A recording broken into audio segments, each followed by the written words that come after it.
न बहिष्प्रज्ञम् नो भयतः प्रज्ञम्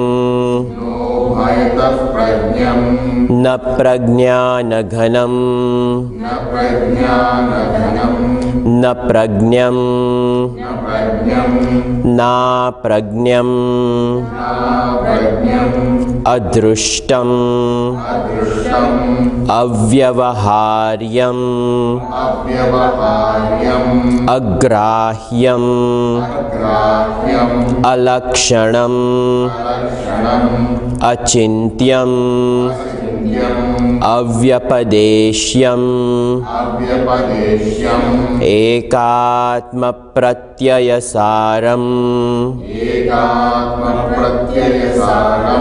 प्रपञ्चोपशमम् शान्तम् शिवम् अद्वैतम् चतुर्थं मन्यन्ते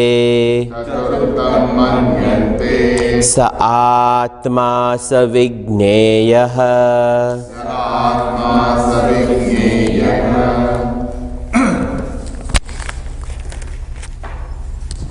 This Upanishad started out by declaring that Sarvam etad Om iti etad aksharam sarvam. Everything is this Om, this Brahman.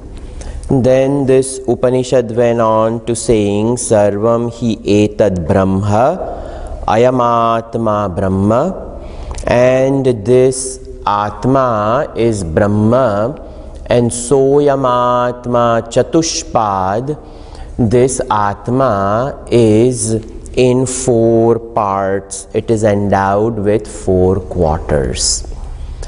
Then the mantras 3, 4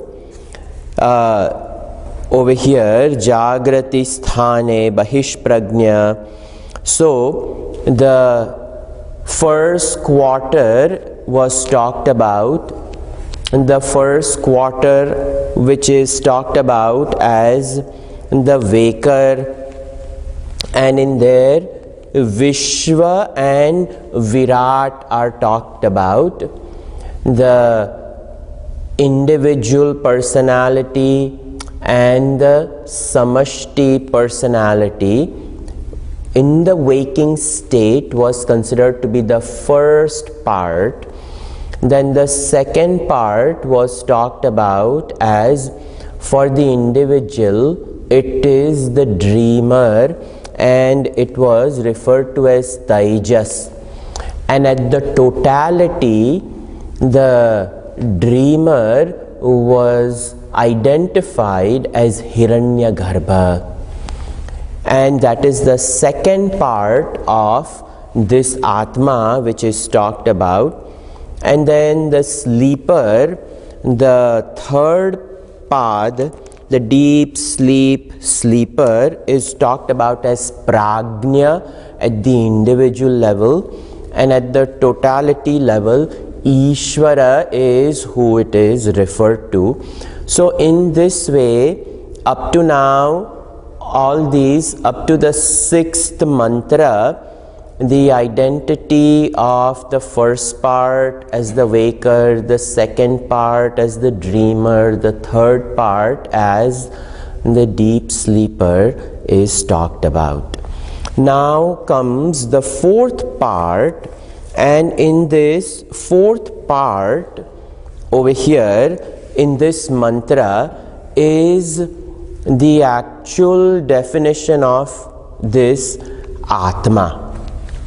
Even though in the second mantra it was revealed that Ayamatma Brahma, and this Ayamatma Brahma, Soyamatma Chatushpad, that this Atma which is Brahma, and that Atma is in these 4 parts.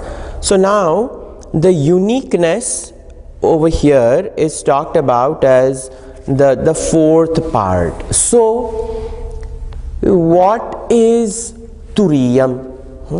What is the fourth is going to be discussed over here.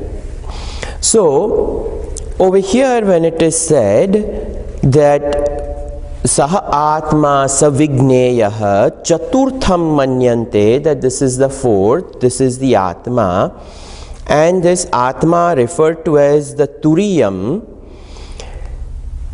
This Turiyam Atma, where is it? What is it? And unique Shankar Bhashya starts with not the explanation about what this Atma is, but Shankaracharya ji starts his Shankar Bhashya by raising a question.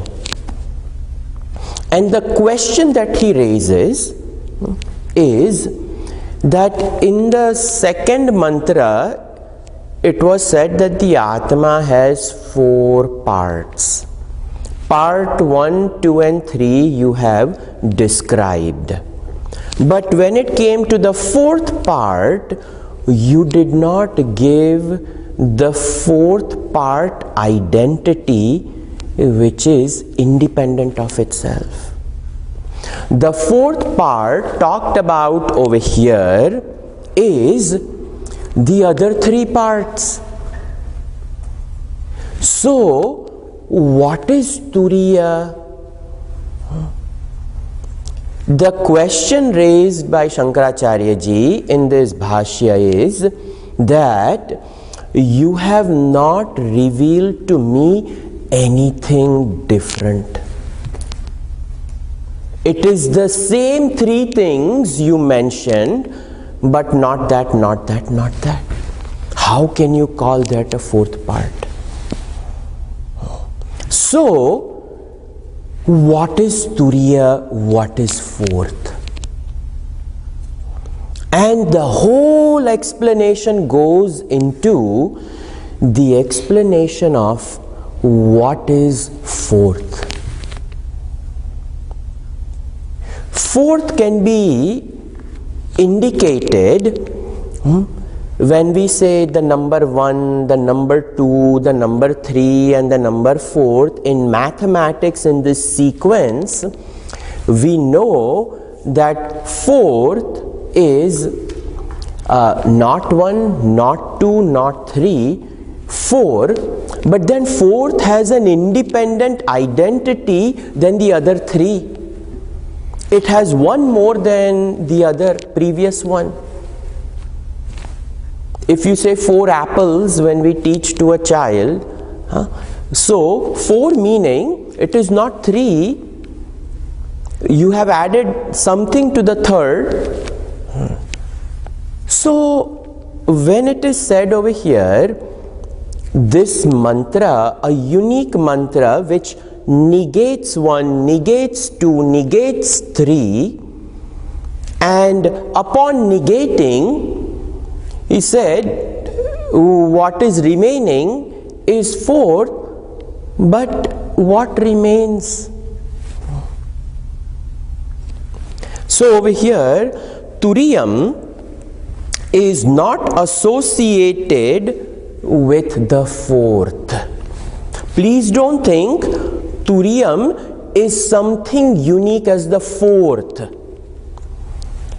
What is revealed in this mantra is Turiyam is disassociation from the 3. This is very important. We have to pick up from this mantra. Turiyam is not an independent 4th entity, but Turiyam is the disassociated with the 3. So then, how do I disassociate? Now I have to do the inquiry into, if Turiyam is the disassociation from the 3, then how do I disassociate from the 3 to have an independent understanding that I am not these 3?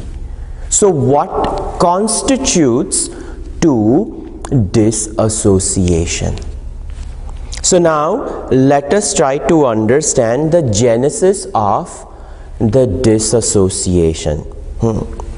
So the very common way of disassociating from the three is referred to as samadhi avastha.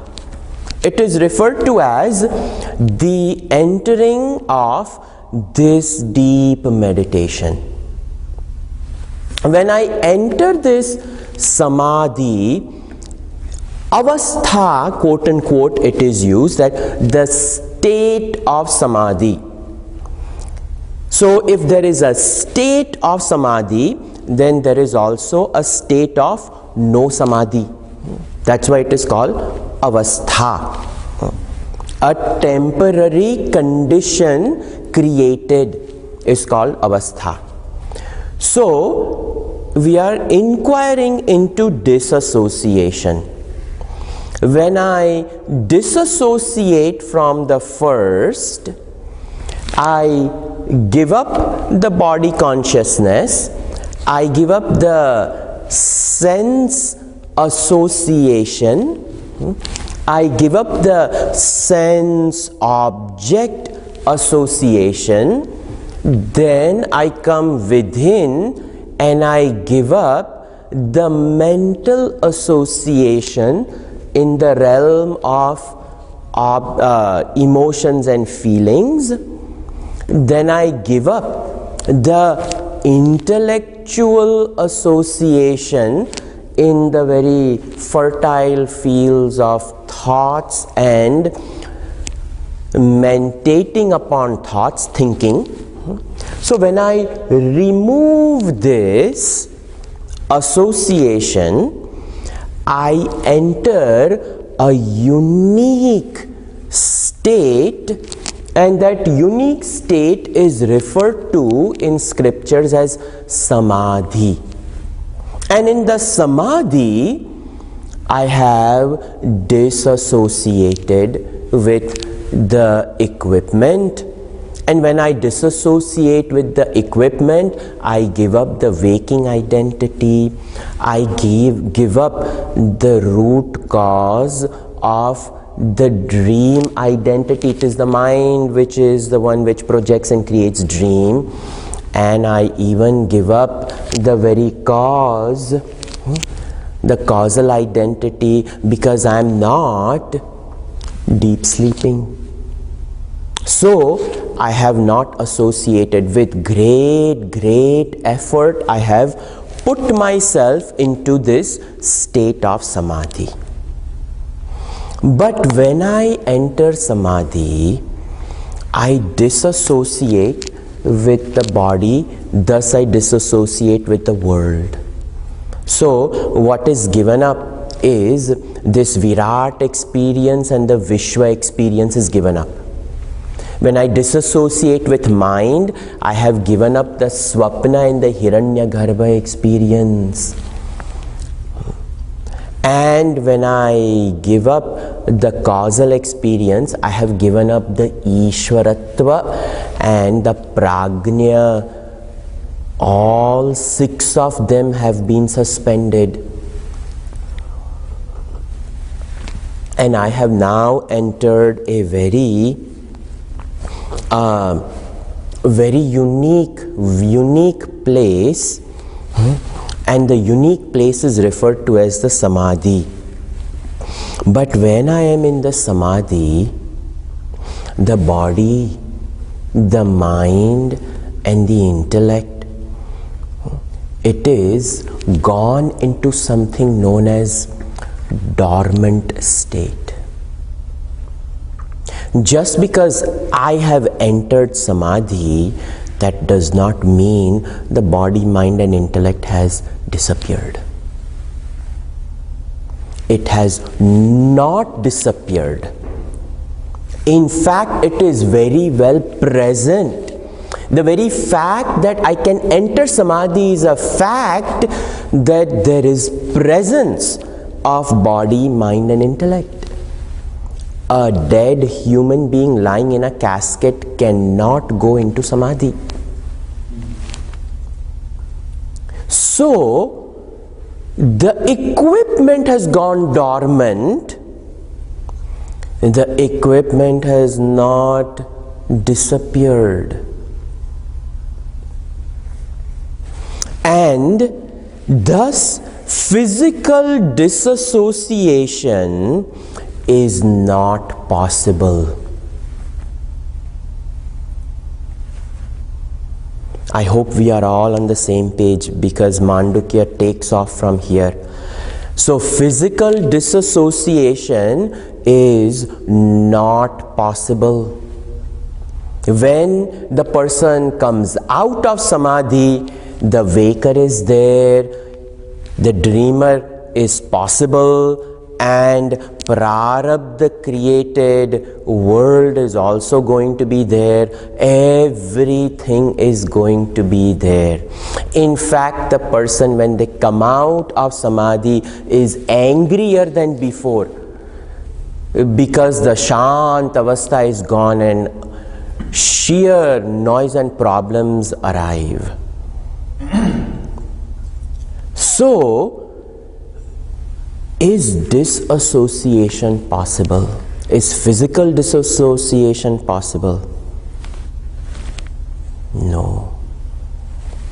Physical disassociation from the world, it is not possible. Separate from the world. Why is it not possible? Because consciousness is not separate from the world, and consciousness is infinite. If there are two finite entities, I can associate them and I can disassociate them. When I want to make idli, dosa, mava, rice is different, urad dal is different, and I can mix the two.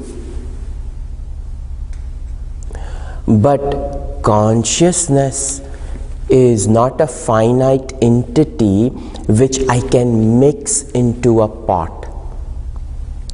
If I want to have a tea, and if I add a spoonful of sugar, the sugar becomes one with the liquid, and it becomes one with the tea, but the sugar which becomes one with the tea is a finite entity which has become one with coffee or tea. But over here, consciousness is infinite, and thus consciousness cannot be separated. This is the problem that we have with part 1, part 2 and part 3. We are trying to separate part 4, disassociate. How am I going to do it? Part 1, 2 and 3, infinite consciousness. It is like space. Remove space from the universe. How can we even intellectually begin to even understand the removal of space from other elements? It is in space all other elements exist. So space cannot be separated from air. This is a unique problem. So then, can I separate it? So physical disassociation is not possible. How about experiential separation? Can I separate it with an experience? And we can take the example of Nirvikalpaka Samadhi, where all experiences are removed and I continuously, quote unquote, experience the self.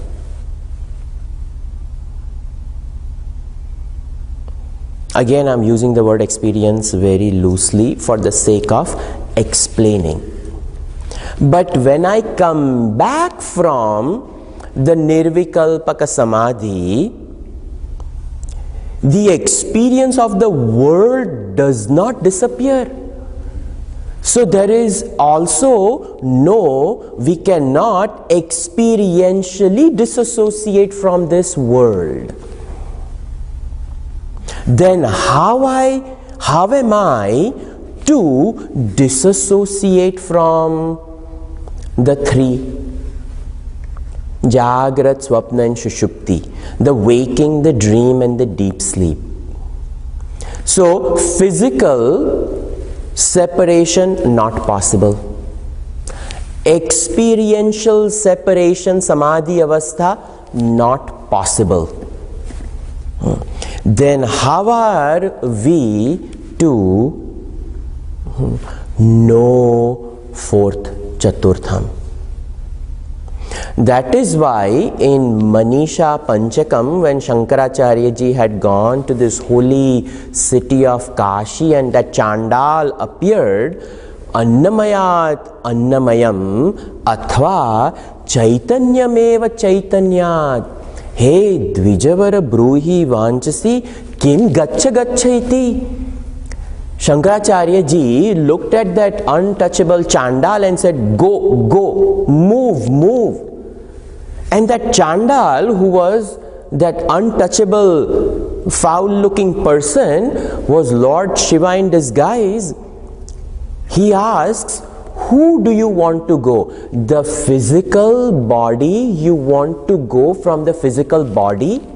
So he wanted to know, do you want a physical separation? Or Chaitanyameva Chaitanyad, or you want the consciousness to go away from consciousness? You tell me what has to go from whom. And this is what he was led to. Immediately Shankaracharya ji remembered 7th mantra of Mandukya, and he said, the one who is asking me to go, is it a physical? No. Is it an experiential? No. Then who goes where?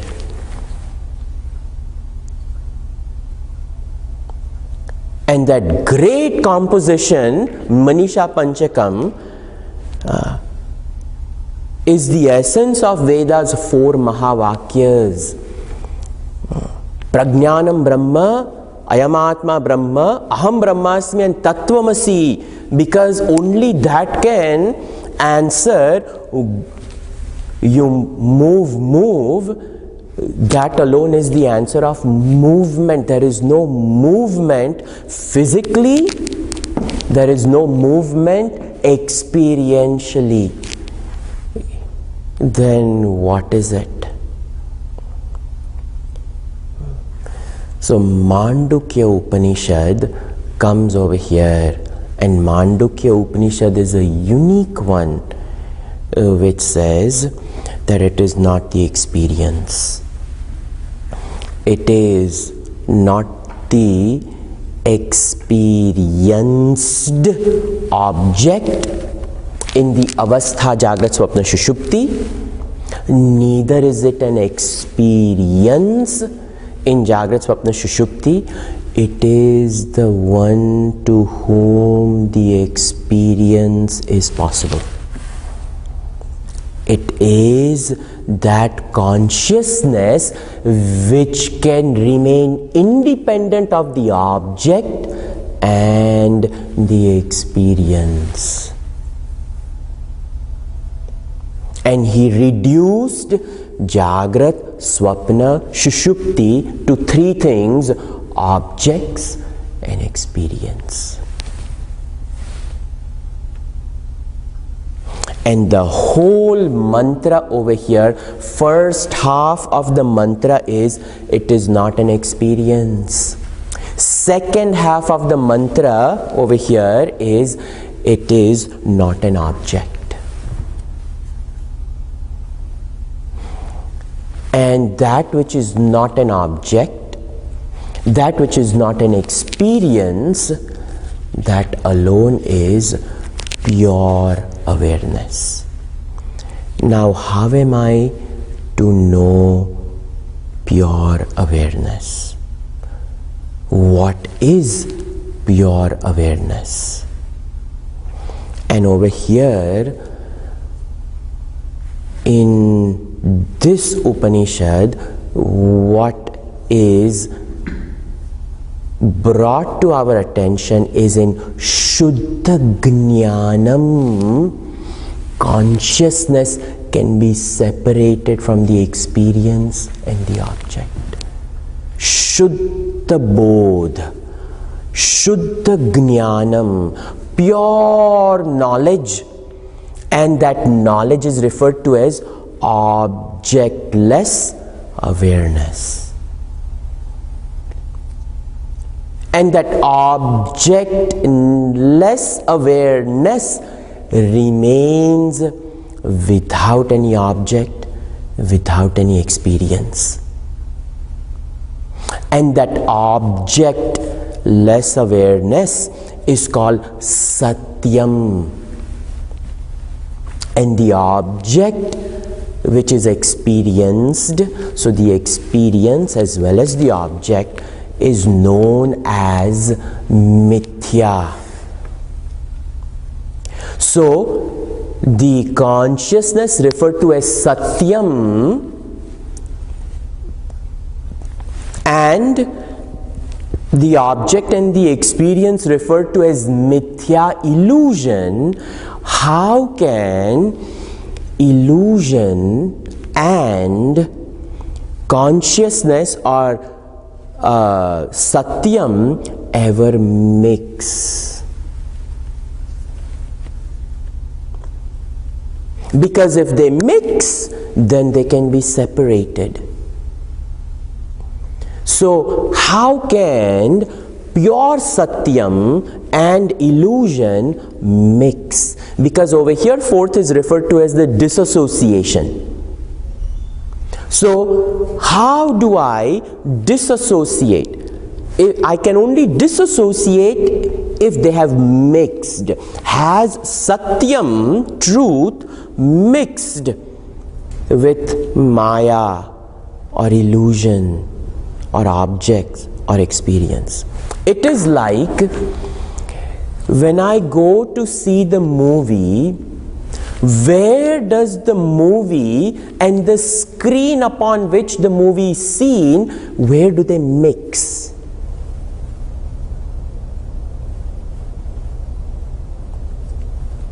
Where does the movie mix with the white screen?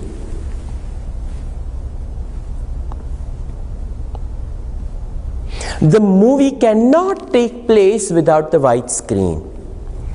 But in no part of the white screen exists the movie.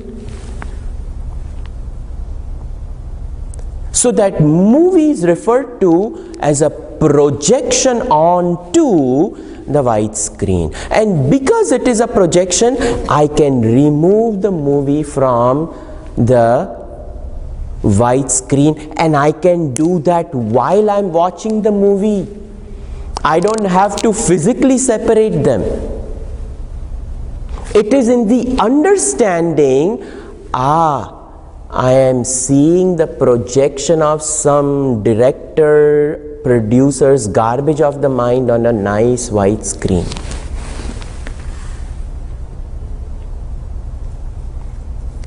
I do not have to jump out of my seat, go to the front of the theater and separate the movie and the screen. No. The separation of the movie and the screen is done right where I am seated while I am watching the movie, I am ever aware of the fact that screen alone is.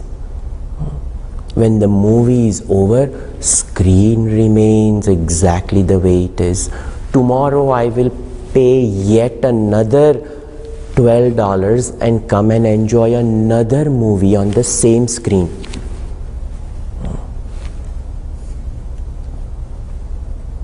That is all.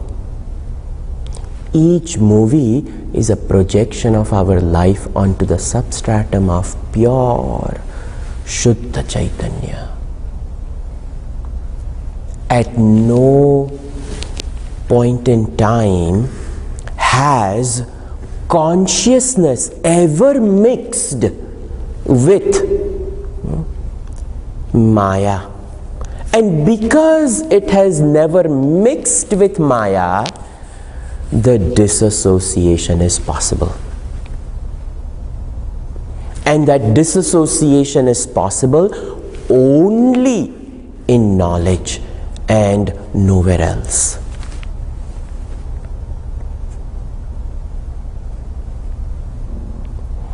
Only in Shuddha Bodh. And for that knowledge, once it is known that I am Brahman, I do not need to meditate. I do not need to enter any samadhi. I am in the samadhi because I become ever awake. I become ever awakened. That is called Shuddha Bodh, Shuddha Jnana, and it is referred to as Turiya because it never mixes with the third. And this Turiya,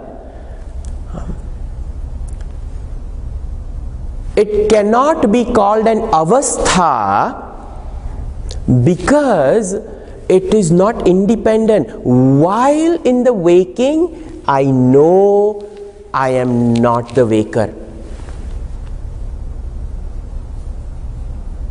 This was the unique presence of Ramana Maharshi Ji. He sat for 18 hours and he did nothing. 18 hours. Does that mean that he completely disassociated? No, he had great regard for Lakshmi the cow. He had great regard for that crow, the squirrel, Arunachala. He bowed down to that Gopuram where Shiva resides. He didn't have the desire to go in there to do namaskar. From distance he would look at it and just do it. So what is going on?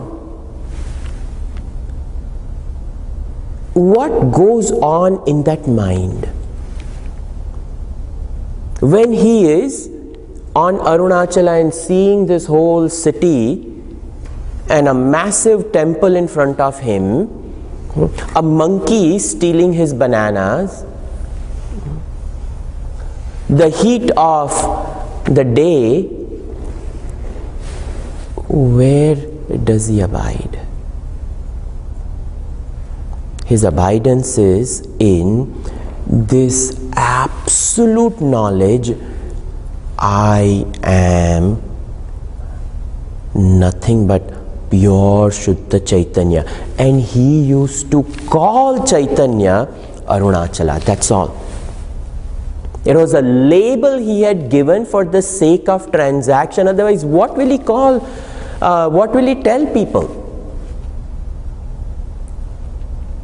Arunachala, Arunachala, Arunachala, Shivoham. I am that Arunachala, Shiva, that is who I am. Nothing else.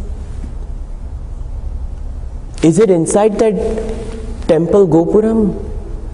No. Is it in the mountain? No. And yes. Why? The Arunachala is known as me but it is understood as the support of the universe. So even though the whole city is illusion, where does the illusion of the city reside? In that same Arunachala. That knowledge is Turiyam. Bas. Seeing the city, he has negated. Seeing the temple, he is negated. Yet, he bows down to the temple. He bows down to the fire linga. He bows down to the cow, the dog, the deer, the monkey, everything. This understanding, this knowledge is Turiyam. This is how the three are separated from the fourth. There is no fourth entity.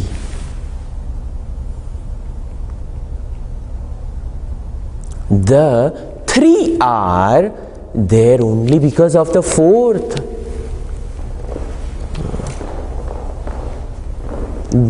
That three is only there because of that.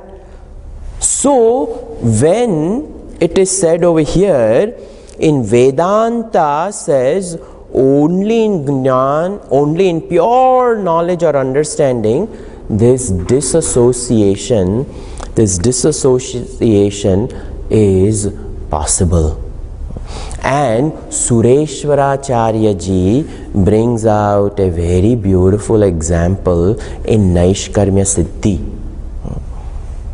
which is a very famous example used in physics and chemistry. You take a glass beaker, fill it up with water, and you take a glass stirring rod and you put it in the beaker. And what do we see? The glass rod bends. Has the glass rod bent? Where do I straighten this rod? Do I put my hands in the water and try to straighten it? Where has this glass rod bent? This is the example he gives in Naishkarmya Siddhi. Seeing the bent rod, my understanding is it is straight. I need not straighten it because it is never bent to begin with. It is the illusion it has bent. And that is what this creation is. It is an illusion. It is a separate entity. Without consciousness, it cannot happen. We need not fix the world because there is nothing wrong with the world to begin with. You can only fix if something is wrong or something is broken. If it is not broken, how are you going to fix it? No fixing is required. No re-engineering is required because it is not there to begin with. And thus over here, 13th chapter, this Gita Jayanti just was celebrated yesterday. This idea Bhagavan brings out in the 13th chapter. He says over here, Kshetrajnam chapi mam vidhi sarva kshetreshu bharata. You know me as the knower of the field in all fields of all beings, because all fields are Maya. But the Kshetrajna is one. Idam shariram konteya kshetramitya vidhiyate. He starts from the body itself. The body itself is idam shariram konteya. Which sharir? Don't think physical, He's referring to all three. All of them. Idam shariram kaunteya kshetramitya vidiyate. This is the field. This is where the illusion starts. A whole chapter starts from there. It is the Mandukya of Bhagavad Gita, 13th chapter. That 13th chapter reveals the pure identity that I am the knower of the field, and that is in Jnana alone I can know. Other than that I can never know. And thus this is so important that consciousness is Satyam and BMW is Mithya. BMW, the world. The whole thing is Mithya. And thus, can Satyam and Mithya ever have any association? No. So, can movie ever touch the screen? No. So, thus, there is a seeming contact, there really is no contact. So, actually, fourth alone is. With that understanding, we have to see this mantra, because this mantra is the disassociation. So, it is Nanta Prajnam. Na anta prajnam. So Taijasa is removed. Na meaning no. Anta prajnam, the inner consciousness. What is the inner consciousness? The dream world. Taijasa is removed. Then it is a na bahish prajnam. It is not the outside consciousness. What is the outside consciousness? Waker. It is not the waker. So Vishwa is removed. Na ubhayata prajnam. Someone may say there may exist this fine hairline like distinction between the waking and the dream. Maybe it is perched in between the two. Like the inside room and the outside room, door is considered to be the threshold. Maybe it is a threshold. Over here Upanishad comes because it doesn't leave any room for error. That is how beautifully crafted this mantra is. I cannot call it crafted, Shruti, it is revealed.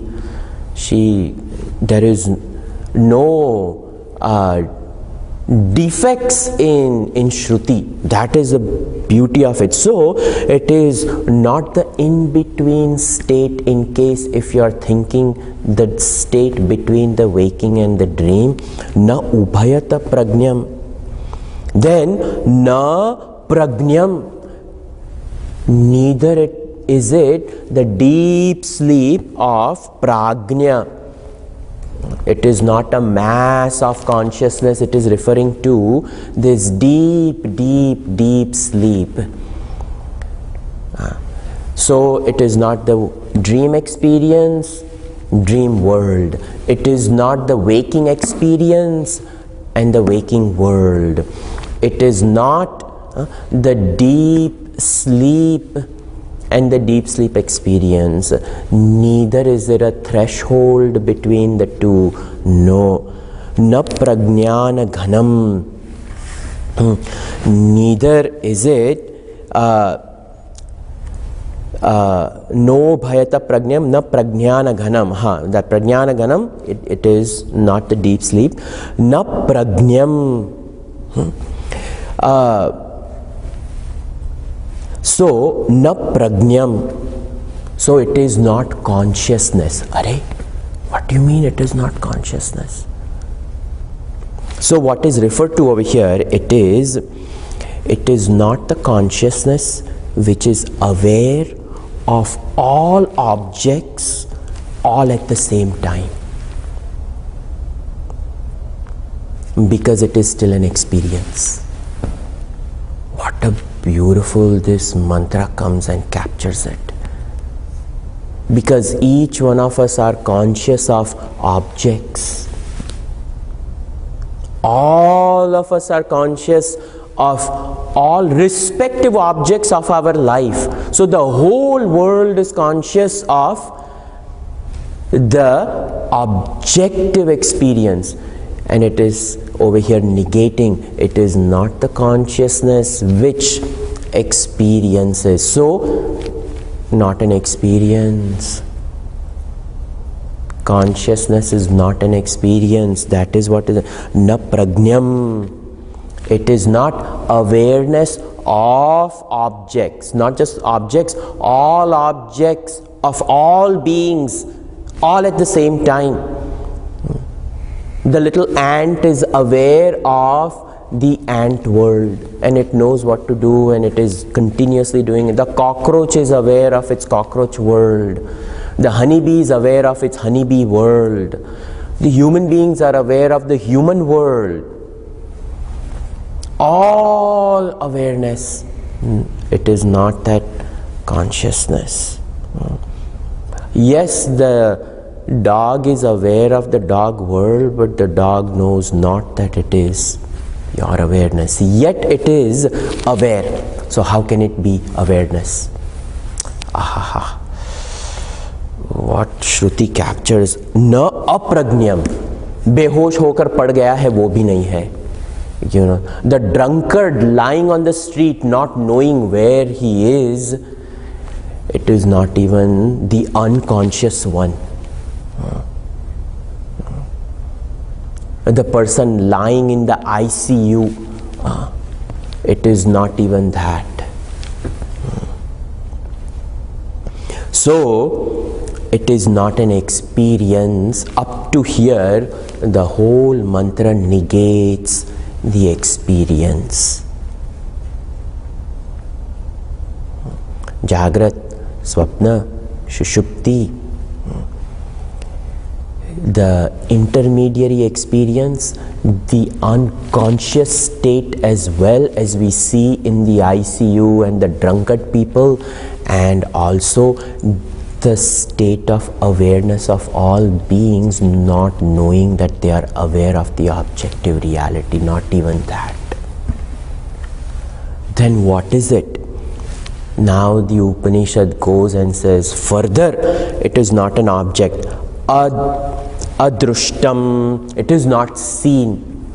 Because objects can be seen. Can this Atma be seen? No. Atma, the consciousness, cannot be seen. Adrushtam, avyavaharyam, it cannot be transacted. All objects in the world I can transact with these objects with some karma. There is a reality that we are awakened to called the transactional reality, vyavaharika satta. It is being negated. It is not over here an object to be transacted. Adrushtam, avyavaharyam, agrahyam. I cannot grab it. It is not a physical grabbing, Over here what is meant is, it is a conceptual grabbing. I cannot grab Atma with a concept, with a thought, an idea, an ideology. That is the grabbing referred to over here. I cannot capture Atma and cage it in a thought. So, agrahyam. Why can I not capture it? Alakshanam. It has no qualities that can be indicated. How can I create a theory about something which has no qualities? So, alakshanam, achintyam, and because of that, I cannot think about it. Achintyam, chintyam evacha, the other Upanishad says it cannot be thought of, but you have to think about it. Arey, what kind of oxymoronic statement you are making? Because how else will I come to know? That knowing, we have to think And what is the thinking? The thinking is the separation. And the separation where? In knowledge.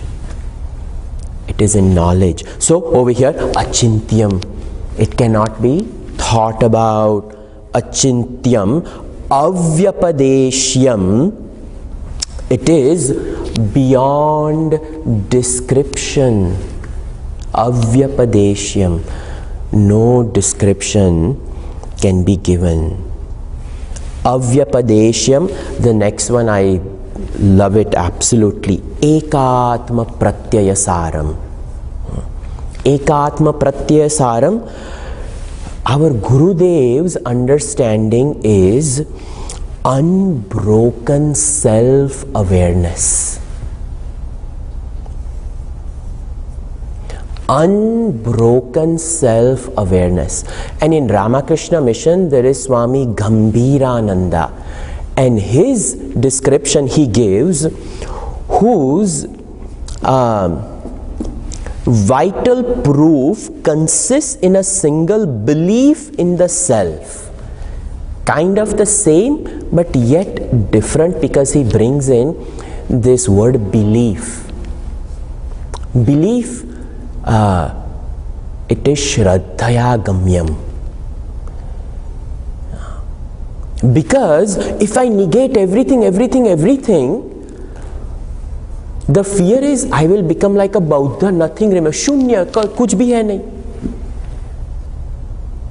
But it is not shunya, it is not there. It is. Then how do I know it? So first it has to be approached with a belief. Why belief? Because I know I am. How I can get rid of everything, but how can I get rid of me? I'm not talking about me the body, me the mind, me the intellect, me the me awareness which allows me to say my body. How do I get rid of that me, that I self? I can never get rid of it. That is called Ek Atma Pratyayasaram. And that is Shraddhagamyam. Right now I know I am, but yet I don't know I am that. There is a greatest problem in Vedanta. We've heard Tattvamasi so many times. We've heard so many times, I am that, I am that, I am that. I can understand conceptually what I am that is. I can see I am aware and I'm not dead like that person lying in medical school, anatomy lab. I know I'm alive, but yet I cannot capture it. So belief has to come, that consciousness. Ekatma pratyasaram prapanchopashamam. Ahahaha. Our Gaudapadacharya ji takes a whole chapter on this and the experience. It is called Vaitatya Prakaranam. Right now this is Agama Prakaranam. So Vaitatya Prakaranam, because na anta prajna, bahish prajna, no bhayata prajna, na prajnaganam, na prajnam, na prajnam, all this, not this, prapancha upashamam, all this gone. What is that? So he gives one whole chapter we will study on this. And then positively it is shantam. It is deep silence. And Shivam, that silence is so auspicious. Advaitam. And Gaudapadacharya ji takes a whole chapter, even Advaita Prakaranam. So we will see that. Both Vaitatya will be seen. That's why, see why the four chapters of this Mandukya Upanishad, why did Gaudapadacharya ji write? Because this mantra has to be explained. So many shlokas he has composed on this Advaita Prakaranam. 48 shlokas he has written on Shantam Shivam Advaitam. Ahahaha. And then Chaturtham Manyante Sa Atma Sa Vigneya. It is considered to be the fourth. That itself is the Atma. That itself you come to know Vigneya.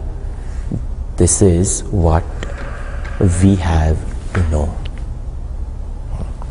Sarve bhavantu sukhinah, sarve santu niramayah, sarve bhadrani pashyantu, ma kaschit dukkha bhag bhavet. Om shanti shanti shanti.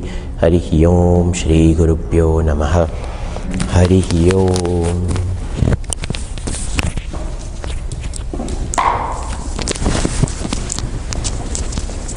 At least 13 chapters you can chant today. Gita Jayanti. Yesterday and before Jayanti.